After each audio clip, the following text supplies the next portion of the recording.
Kubleye pi baro kini longi kubor bam dagasngi.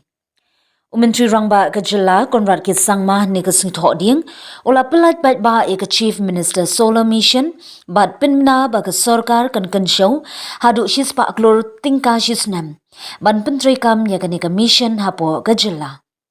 Umentri rangba ola pelat bat ba ya ka chief minister solar mission ha ka jinyalang bala pelong hastit convention center Shillong. Haga jinya dan ringkat Menteri Ketenat Boarding Abu Tahir Mondal bad chairman ke MNREDA Rupert Momin. And when solar is not available, even by conventional lines, the normal grid, it will be charged. And this kind of units we are planning to give in different varieties. So it's a complete solution we're giving. We're not just giving you, just the solar panels.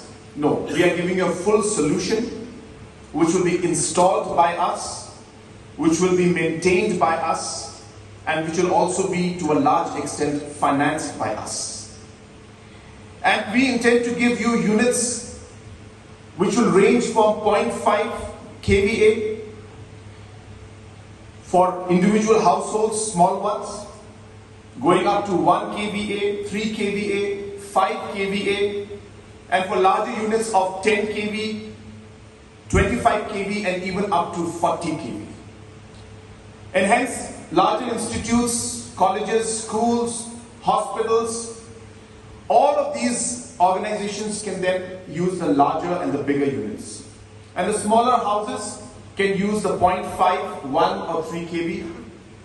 And the houses in maybe the urban areas that have higher consumption can use the 5, 10 kV units for their household. And in this, the government of Meghalaya will be subsidizing up to almost 70% crores a year in investing in this solar mission with a mix of portfolio of funding from different agencies, including the state government. And through this, we are hopeful that in the next 5 years, we should be able to touch anything between 200 to minimum 300 megawatts of installed power supply of solar in this mission, which means it will be almost equal to the installed capacity that we have right now through the hydro projects that we have.